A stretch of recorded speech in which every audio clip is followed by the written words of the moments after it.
I was sitting at my desk at 2 a.m., 3 weeks before my computer science thesis defense, when my father walked into my room without knocking and saw the electricity bill on my screen.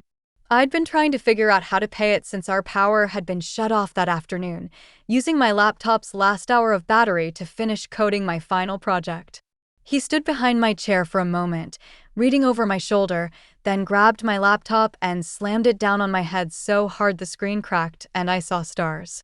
Blood started running from my scalp onto my keyboard as he said, "You worthless leech. You don't deserve a future if you can't even pay for electricity." The laptop was destroyed, my thesis project was gone, and I had 17 stitches in my head. But what he didn't know is that his own future was about to become much worse than mine. My name is Roshan, and before my father tried to end my education with violence, I'd spent 4 years proving I could make something of myself despite growing up in his shadow. I was a senior computer science student at Portland State University, working toward a degree in software engineering with a focus on cybersecurity. My days started at 5 a.m. with a 2-hour shift at a 24-hour diner near campus, serving coffee to early commuters and drunk college students, then classes until 4 p.m., then another job at a computer repair shop until 9 p.m. The apartment I shared with my father in Southeast Portland was small, cramped, and usually smelled like the cigarettes he chain-smoked while watching cable news all day. He'd been unemployed for 3 years, ever since the construction company he worked for went bankrupt, and he spent most of his time drinking cheap beer and complaining about immigrants taking jobs from real Americans. The irony wasn't lost on me that he said this while his son, whose mother had immigrated from India before I was born, worked 2 jobs to keep us from getting evicted. My thesis project was an application that could detect security vulnerabilities in small business networks, something I'd been developing for 8 months, with hopes of turning it into a startup after graduation.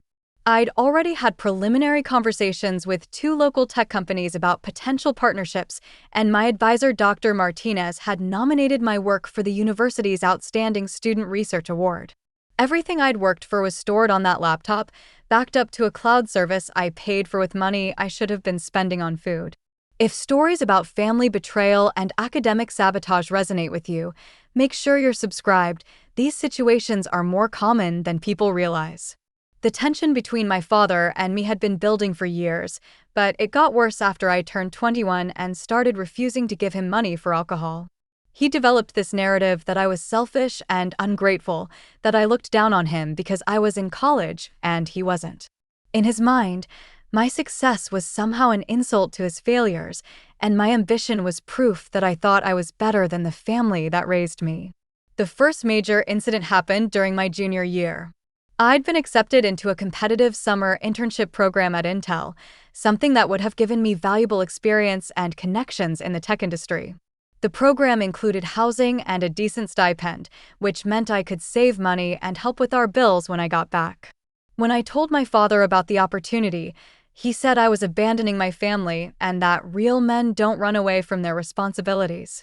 He made my life so miserable that summer that I ended up turning down the internship to stay home and work extra shifts at both my jobs. He'd wake me up at all hours demanding I help him with things that didn't need helping, criticize my career choices whenever I tried to study, and invite his unemployed drinking buddies over to complain loudly about educated kids who forgot where they came from. By the end of the summer, I'd missed the internship opportunity and fallen behind on several important projects. The second betrayal was more calculated. During my senior year, I'd been working on scholarship applications and graduate school admissions. I'd saved enough money to pay for application fees and had carefully organized all my documents, recommendation letters, and transcripts. One morning, I woke up to find that my father had thrown everything away, claiming I'd left a mess in the living room and he was tired of my college paperwork taking over his space. When I asked him why he'd thrown away months of work without asking, he said it was his apartment and I was lucky he let me live there at all. He added that I should be focused on getting a real job and moving out instead of wasting time on more school. That's when I realized he wasn't just frustrated with his own situation. He was actively trying to sabotage mine because my success made his failures more obvious. The final confrontation started over something that should have been simple. Our electricity had been shut off because my father had spent the utility money on a 3-day drinking bender with his buddies instead of paying the bill. This had happened twice before in the past year, and each time I'd covered the reconnection fees and late charges with money from my jobs. But this time, I was 3 weeks away from my thesis defense and couldn't afford to miss any work time or study hours dealing with his financial irresponsibility. I'd spent the afternoon at the library working on my presentation slides, then came home to a dark apartment and my father passed out on the couch surrounded by empty beer bottles. The electricity shut-off notice was taped to our front door, dated that morning, which meant he'd known about it and chose to ignore it. I used my phone's flashlight to find some candles, then plugged my laptop into a portable battery pack I kept for emergencies and tried to continue working on my thesis code. The project was due in less than a month, and I was behind schedule because of the extra shifts I'd been picking up to cover his portion of rent and bills. My thesis advisor had already expressed concern about my progress, and I couldn't afford any more delays if I wanted to graduate on time. The application I was building was complex, involving network scanning algorithms and database management systems that required hours of careful testing and debugging. Around midnight, my father woke up and started yelling about the apartment being dark and cold. When I explained that the electricity had been shut off because he'd spent the utility money, he claimed I was lying and that it was my responsibility to make sure bills got paid since I was the one with jobs. I tried to stay calm and focus on my work, but he kept interrupting every few minutes to blame me for our financial problems. That's when he saw me looking at the electricity company's website on my laptop, trying to figure out how much money we needed for reconnection and when I could scrape it together from my next paycheck. He stood behind my chair reading the overdue notice on my screen, getting more and more angry as he realized that his drinking money had caused this problem. Instead of apologizing or taking responsibility, he decided it was my fault for not managing his finances better. The laptop hit my head so hard I thought I was going to pass out. The pain was immediate and intense, and when I touched my scalp, my hand came away covered in blood. My father stood over me holding the broken laptop, yelling about how I was a worthless burden who contributed nothing to the household while living off his generosity. As I sat there bleeding and watching 4 years of work disappear with the destroyed computer, something inside me shifted permanently. This wasn't just anger or frustration anymore. This was war. I drove myself to the emergency room at 3 a.m., telling the triage nurse I'd fallen and hit my head on a table corner. The 17 stitches took 2 hours to complete, and when they asked if I was safe at home, I lied and said yes, because I wasn't ready to involve authorities until I had a plan. The doctor gave me paperwork about concussion symptoms and told me to follow up with my primary care physician in a week. When I got back to the apartment, my father was asleep on the couch like nothing had happened. The broken laptop was still on my desk, its screen shattered and keyboard covered in my dried blood. I sat in my dark room and tried to process what had just occurred. My thesis project was gone. My presentation slides were gone. Months of research, code, and documentation had been destroyed by someone who was supposed to support my success, not sabotage it. But as I sat there in the dark, touching the bandage on my head and looking at the ruins of my academic career, I remembered something my computer science professor had said during our first cybersecurity class. He'd explained that the most dangerous attackers aren't the ones who break in with brute force. They're the ones who take their time, study their target's weaknesses, and strike with precision at exactly the right moment to cause maximum damage. My father thought he'd won. He thought he'd put me back in my place, proven that I wasn't smart enough or strong enough to escape the life he'd built for us. He thought destroying my laptop would force me to give up on college and focus on taking care of him for the rest of his unemployed, alcoholic existence. He was wrong about everything except one thing. I was definitely smart enough to escape. And I was about to prove exactly how smart I could be when someone pushed me too far.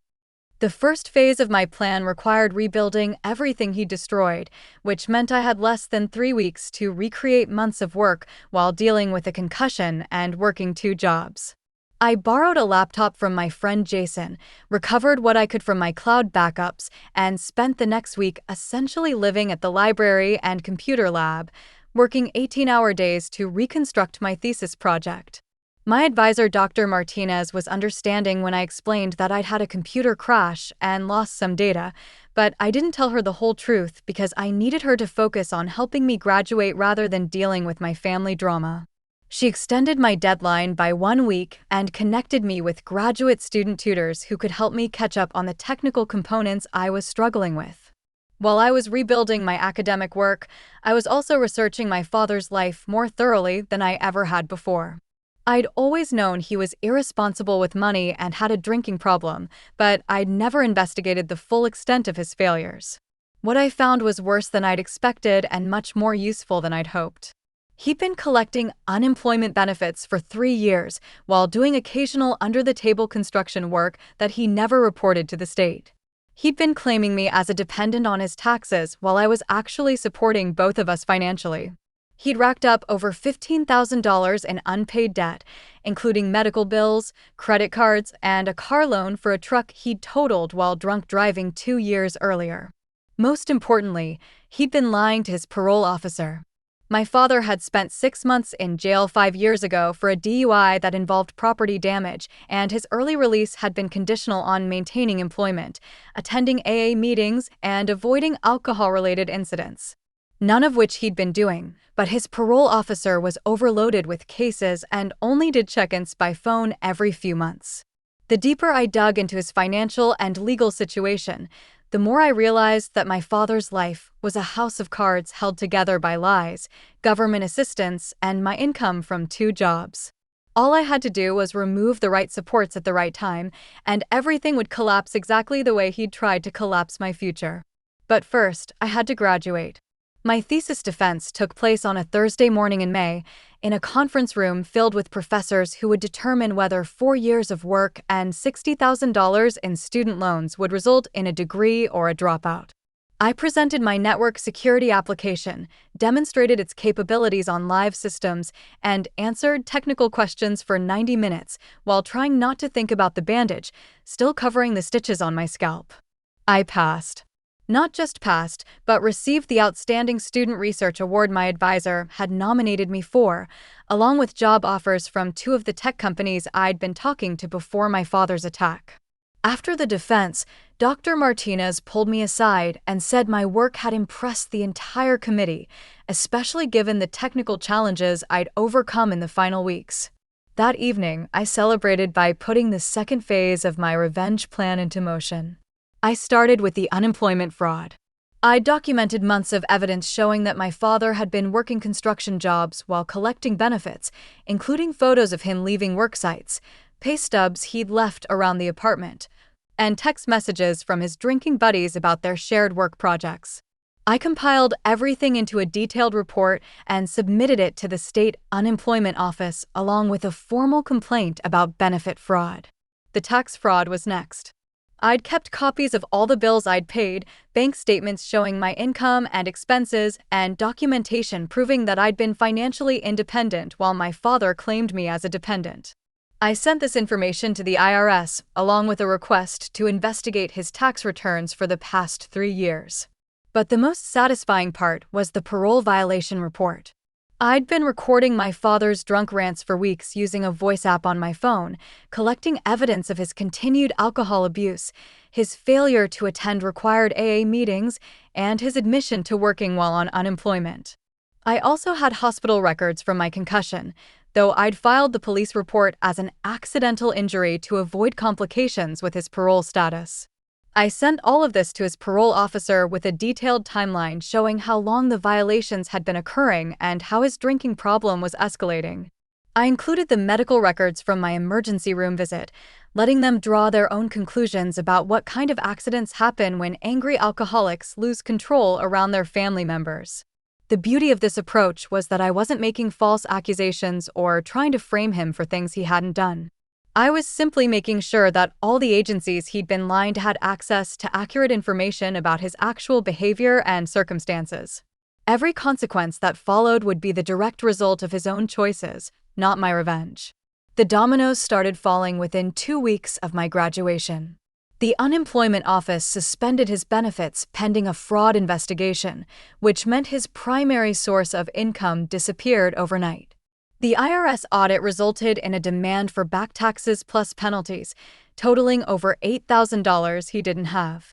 His parole officer scheduled an immediate in-person meeting, which led to a violation hearing and a return to jail to serve the remaining 18 months of his original sentence. But the final blow came from an unexpected source. One of his construction buddies, facing his own legal troubles, decided to cooperate with investigators and provided details about their under-the-table work arrangement. This led to additional charges for tax evasion and conspiracy to defraud government assistance programs, extending my father's jail time by another 2 years. Within a month of trying to destroy my future with a laptop to the head, my father lost his freedom, his income, his housing, and his ability to hurt anyone in his family for the foreseeable future. The apartment we'd shared was emptied out by the landlord after 2 months of unpaid rent, and I moved into a studio apartment in Northwest Portland using money from my new job at a cybersecurity firm. The contrast between our situations was stark and deeply satisfying. While he was learning to live in a 6x8 cell with a roommate who didn't appreciate his loud opinions about immigrants and college kids, I was starting a career that would let me work remotely, travel internationally, and build the kind of life I'd been dreaming about since high school. 6 months after my graduation, I received a letter from him in prison asking for money for commissary items and legal fees. I read it twice, then threw it away without responding. Some people might say I should forgive him because he's family, but family members don't try to destroy each other's futures with violence and sabotage. The scar from the laptop attack healed cleanly, leaving only a thin line near my hairline that's barely visible unless you know to look for it. Sometimes I catch myself touching it when I'm working on difficult projects, remembering the night my father tried to end my career before it started, and how completely he underestimated what I was capable of when pushed too far. People always ask if I feel guilty about sending my father to prison, and the answer is simple: I didn't send him anywhere. His own actions, lies, and crimes sent him there. All I did was make sure the right people had accurate information about what he'd been doing while he was supposed to be following the law and meeting his obligations to society. The most important thing I learned from this experience is that some people will try to destroy you not because you've hurt them, but because your success threatens their excuses for failure. My father couldn't stand watching me build something meaningful while he wallowed in unemployment and alcoholism, so he decided to drag me down to his level rather than try to improve his own situation. But there's a difference between being a victim and staying a victim. When someone attacks your future, your education, or your ability to build a better life, you have every right to defend yourself using whatever tools and knowledge you possess. In my case, those tools happen to be research skills, attention to detail, and an understanding of how legal and financial systems actually work. The scar on my head reminds me every day that kindness and respect must be earned, not given automatically because someone shares your DNA.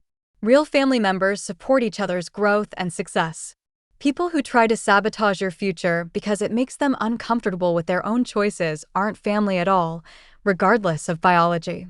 If you're listening to this and living with someone who actively undermines your goals and ambitions, understand that you don't owe them loyalty or protection from the consequences of their own behavior. Sometimes the most loving thing you can do is step aside and let their choices catch up with them, especially when those choices involve trying to destroy your chance at a better life.